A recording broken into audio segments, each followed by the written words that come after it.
اعوذ باللہ من الشیطان الرجیم بسم اللہ الرحمن الرحیم رب اشرح لی صدری ویسر لی امری واحلل عقدۃ من لسانی یفقہوا قولی اما بعد فقد قال اللہ الحکیم فی قرآن الکریم وقولہ الحق بسم اللہ الرحمن الرحیم اذا وقعت الواقعہ۔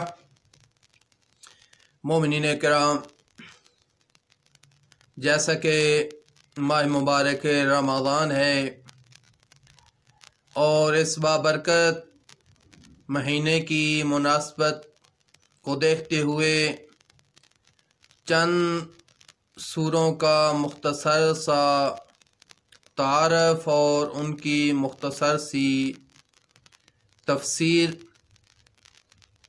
جس کو کما حقہ تو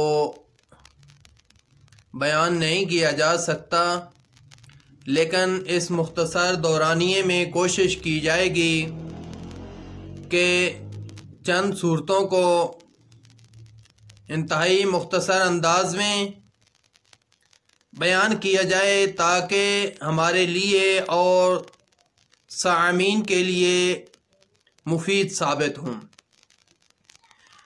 ابھی جس سورہ مبارکہ کو شروع کیا ہے وہ سورہ مبارکہ واقعہ ہے، اور یہ سورہ مبارکہ جو ہے مضمون کے اعتبار سے مکی سورہ ہے، اور اس پر تمام بزرگان کا اتفاق ہے کہ اس سورہ مبارکہ میں قیامت کے واقعہ ہونے اور قیامت کے روز لوگوں کے 3 گروہوں کو جو تقسیم کیا گیا ہے اس کا بھی تذکرہ ہے، اور انہی 3 گروہ جو اس سورہ مبارکہ میں بیان ہوئے ہیں ان 3 گروہوں کے انجام کو بھی بیان کیا گیا ہے کہ وہ 3 گروہ کیسے ہیں اور 3 گروہ کا انجام کیا ہے۔ یقینی بات ہے، جب بھی انسان کوئی کام کرتا ہے، کوئی عمل انجام دیتا ہے، کوئی قدم اٹھاتا ہے،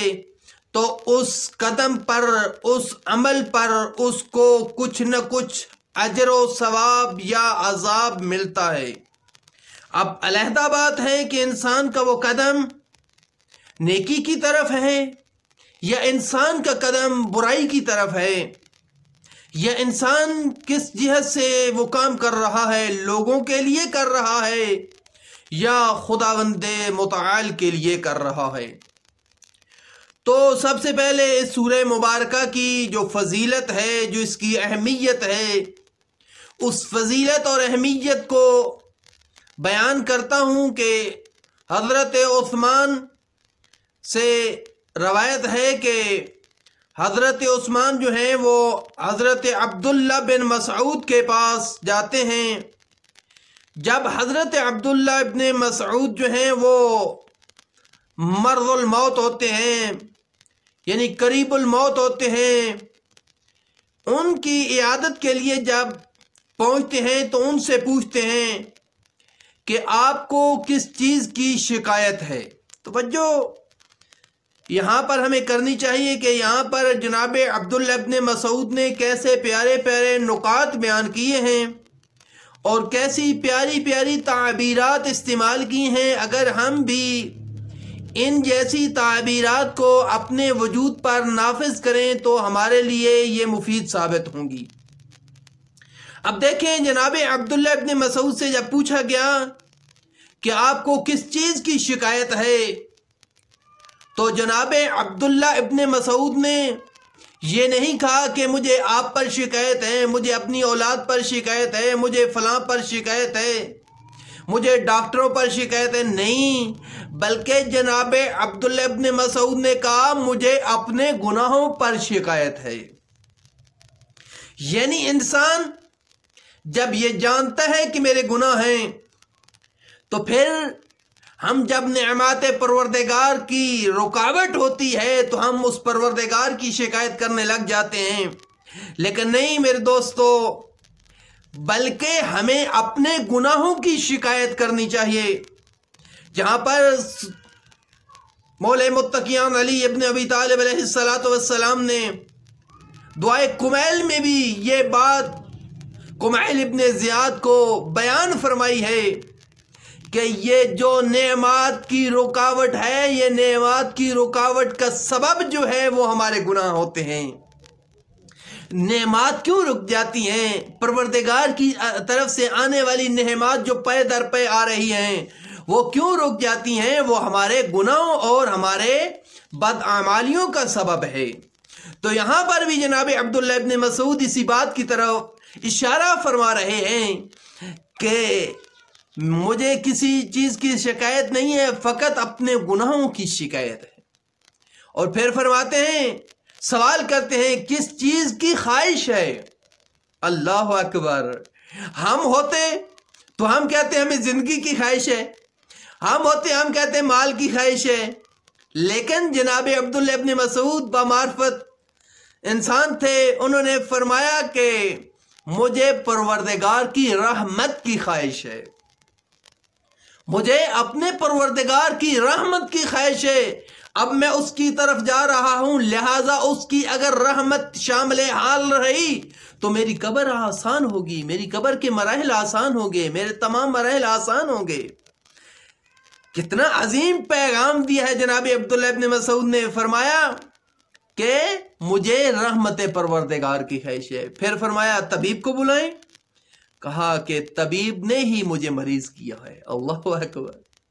کہا طبیب نے ہی مجھے مریض کیا ہے۔ پھر پوچھا آپ کو کچھ دینے کا حکم دوں، یعنی میں کسی کو کہوں کہ آپ کو کچھ دیں؟ تو جناب عبداللہ ابن مسعود نے عجیب جملہ کہا، جب مجھے ضرورت تھی اس وقت کچھ نہیں دیا، اب میں بے نیاز ہو گیا ہوں، تو دیتے ہو کیا؟ کیا دو گے؟ اب میں بے نیاز ہوں، اب مجھے کسی چیز کی ضرورت نہیں ہے۔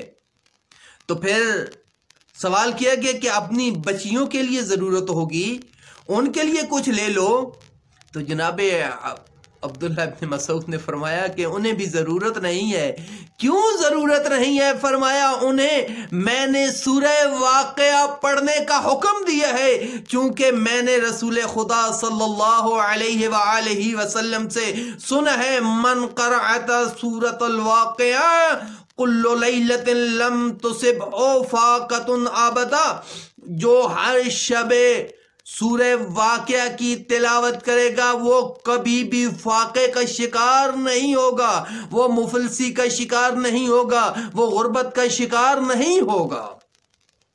یعنی یہ سورہ واقعہ کی وجہ سے جناب عبداللہ ابن مسعود اتنی جرت مندانہ گفتگو فرما رہے ہیں، کہہ رہے ہیں مجھے تجھ سے کسی چیز کی ضرورت نہیں ہے، میری اولاد کو کسی چیز کی ضرورت نہیں ہے، کیونکہ میری اولاد کو جو کچھ میں دے کر جا رہا ہوں، میں اسی طرح کہوں کہ جو کچھ دے کر جا رہا ہوں وہ میں اپنی طرف سے نہیں، اپنے رسول اللہ کی طرف سے ان کو دے کر جا رہا ہوں، اور میری اولاد کبھی بھی غریب اور فقیر نہیں ہو سکتی، کیونکہ میرے رسول کی زبان سچی ہے۔ میرے رسول نے فرمایا ہے جو رات کو سورہ واقعہ کی تلاوت کرتا ہے وہ کبھی مفلس نہیں ہوتا، کبھی غریب نہیں ہوتا۔ یعنی اتنی اہمیت ہے سورہ واقعہ کی پڑھنے کی۔ اور ابی ابن کعب سے روایت بھی ہے، ابی ابن کعب روایت کرتے ہیں کہ جو سورہ واقعہ کی تلاوت کرے گا اس کے بارے میں لکھا جائے گا کہ یہ غافلین میں سے نہیں ہے، یہ سوئے ہوئے لوگوں میں سے نہیں ہے، بلکہ یہ بیدار لوگوں میں سے ہے۔ یہ تھی مختصر سی اہمیت سورہ واقعہ کہ جو بندہ سورہ واقعہ کی تلاوت کرتا ہے، اور سورہ واقعہ بہت ہی بامعرفت سورہ ہے، اور اسی کے ضمن میں انشاءاللہ چند گزارشات اور چند معروضات جتنے جلد سے ہو سکے اس کے مختصراً آپ کی خدمت میں عرض کروں گا۔ فقط آیا نمبر پہلی اول آیا جو ہے اس کا ترجمہ کر دیتا ہوں۔ اذا واقعت الواقعہ، جب ہونے والا واقعہ ہو چکے گا، لیس لواقعتها کاذبہ، تو اس کے وقوع کو جھٹلانے والا کوئی نہ ہوگا۔ کیوں؟ اس لیے یہ واقعہ انسان کی بات نہیں ہے، یہ جو واقعہ ہونا ہے، قیامت کا واقعہ جو ہونا ہے، یہ واقعہ آپ کی اور میری بات نہیں ہے کہ ہم اس کو وقوع پذیر کریں گے. یہ وہ ذات ہے جو لا یخلف المیعاد ہے، جو اپنے وعدے کے خلاف ایک قدم نہ آگے جاتی ہے نہ پیچھے ہٹتی ہے. جو اس کا وعدہ ہے وہ ہو کر رہے گا، لہٰذا یہ قیامت کا وعدہ بھی اس کی طرف سے ہے. جب اس کا وعدہ ہے تو اس کے وعدے میں کسی قسم کا تخلف نہیں ہے. بس یہ سورہ واقعہ اور اس کے معارف جو ہیں انشاءاللہ بعد والے جلسات میں آپ کی خدمت میں عرض کرتا رہوں گا. دعا ہے کہ کریم اللہ ہم سب کو قرآن اور اہل بیت علیہ السلام کے دامن کے ساتھ متمسک رہنے کی توفیق عطا فرمائے. وما علینا الا البلاغ المبین.